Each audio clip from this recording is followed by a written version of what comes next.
A Semana do Cristianismo mobilizou várias instituições de ensino da capital, e o Isabela não ficou de fora. Palestras com temas focados na valorização do ser humano marcaram as discussões. No Isabela, o professor e teólogo Adilson Schutz destacou o trabalho de Martin Luther King.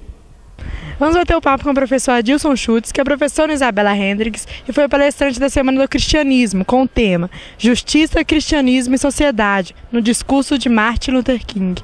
Professor, você poderia me falar um pouco sobre a Semana do Cristianismo, o que ela é, o que ela representa? A Semana do Cristianismo é um evento promovido anualmente aqui em Belo Horizonte pela ABU, que é a Aliança Bíblica Universitária, que é uma instituição que já tem aí 50 anos, que tem como foco fazer evangelização de jovens universitários, fazer essa ponte entre a ciência e o cristianismo. E aí são jovens, né, obviamente, que estão organizando isso, e eles fazem uma rodada de debate sobre algum tema pertinente anualmente, aqui em Belo Horizonte, geralmente na UFMG, em algumas outras universidades, e aqui no Isabela Hendricks, né, Aliança Bíblica Universitária, e o evento chama Semana do Cristianismo. E você poderia falar um pouco sobre o seu tema? Qual foi o foco, o que gerou e por que você resolveu falar sobre isso? Bom, a palestra foi sob encomenda, né? Eles decidiram, o tema do evento desse ano da Semana do Cristianismo era Justiça, Cristianismo e Sociedade, e eles escolheram que a palestra que aqui do Isabela seria sobre o discurso do Martin Luther King, né? Esse ano de 2013, nós comemoramos 50 anos de um discurso dele, que é o mais famoso, Eu Tenho um Sonho, né? Que ele proferiu justamente há 50 anos atrás. O Martin Luther King é considerado um mártir do movimento por justiça social no mundo, também um mártir do cristianismo, daí a palestra foi sobre isso daí, sobre o testemunho dele, sobre o discurso dele, sobre a vida dele há 50 anos atrás.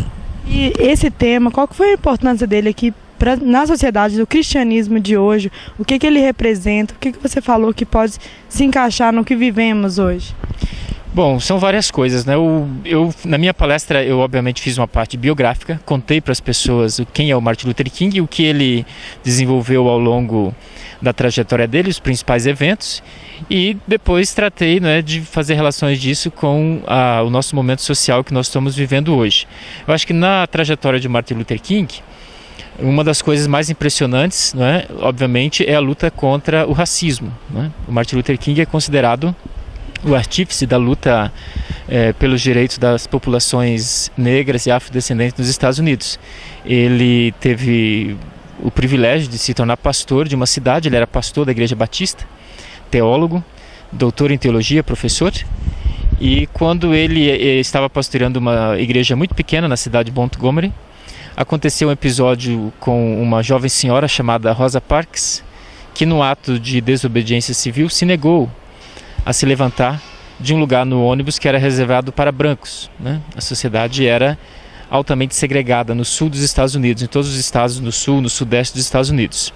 Ela foi presa e o Martin Luther King se tornou o líder de um movimento que lutou primeiro pela libertação dela e, em consequência disso, houve uma série de outros atos de desobediência civil que levou à renovação das leis e o fim da segregação racista em todos os Estados Unidos, né? Então, desde 55, quando isso começou, até 1968, quando ele foi assassinado, né? Foram aí 13 anos de testemunho intenso. Martin Luther King se tornou um grande líder do movimento de direitos civis nos Estados Unidos. Ele ganhou o Prêmio Nobel da Paz, não é? Entre mentes, ele obviamente ficou muito famoso, envolveu na luta dele, além da questão do racismo, a luta contra a guerra e contra a pobreza no mundo. Ele considerava essas três coisas as principais mazelas sociais, né? O racismo, a guerra e a pobreza. Obviamente nos Estados Unidos ele se posicionou contra a guerra no Vietnã, né? Fez um discurso contra a guerra no Vietnã e com isso ele angariou também muitos inimigos, né? Porque os Estados Unidos tinha a guerra contra o Vietnã como um dos marcos aí no discurso muito nacionalista do John Kennedy e outros. E bom, esses inimigos foram se avolumando e ele, apesar de ser um promotor da paz, um promotor da não violência, um discípulo das teorias do Mahatma Gandhi de resolução de conflitos com a não violência, acabou assassinado em 1968, né? E o martírio dele se tornou também um marco, né, para a sociedade como um todo e também para o cristianismo, né? Então, a segunda parte da sua pergunta, o que isso tem a ver com a nossa sociedade hoje? Talvez a gente tenha, 50 anos depois, um momento muito bom aqui no Brasil. Acho que a escolha do pessoal que organizou a semana foi muito feliz. Eles tinham, no fundo, pensando muito na movimentação social de junho, o último agora aqui no Brasil, onde a sociedade se levanta e faz uma série de protestos nas ruas, clamando por fim da corrupção e por justiça em todos os sentidos, né? Começando pela questão do passe livre, mas aí vai indo adiante. E eu acho que a inspiração, um dos marcos inspiradores de todo o movimento social aqui no Brasil é justamente o Martin Luther King. Quer dizer, ele tem uma relevância não só no mundo da igreja e da movimentação social, diaconal dentro das igrejas, mas na sociedade como um todo. E trazendo para cá Martin Luther King, que trouxe essa revolução toda, fez essa diferença na sociedade, trazendo essa palestra para jovens de hoje, que é o futuro de amanhã, você acredita que seja um bom marco na história, que causa boa referência na vida desses estudantes? Sem dúvida, sobretudo se a gente pensa na BU, né, na ideia de conciliar cristianismo e universidade, ou cristianismo e sociedade. Primeiro, eu acho que no âmbito da igreja, o Martin Luther King era pastor batista, né? Pregava, fazia sermões, a gente tem à disposição um material riquíssimo, né, de sermões, como ele ficou famoso, então quase tudo que ele falou está gravado em áudio, gravado em vídeo, né? Então a gente tem uma riqueza enorme de conteúdo teológico, pastoral, diaconal à disposição na internet, que é uma maravilha, né? É uma coisa fantástica. Então, em primeiro lugar, isso, quer dizer, o testemunho do Martin Luther King vai na ordem de ter um cristianismo muito mais grudado com as questões sociais. E aí, o testemunho dele é um chamado para o momento atual. Eu acho que, apesar da gente ter a movimentação social hoje que ganhou as ruas, a gente tem ainda uma igreja muito tímida, muito voltada para a espiritualidade mais interna, né? Com cultos muito totalizantes, muito voltados para si mesmos. O testemunho do Martin Luther King, como um cristão evangélico, é um chamado para todo cristão e todo evangélico a fazer a sua fé valer naquilo que ela é relevante, de promover uma vida nova em todos os sentidos.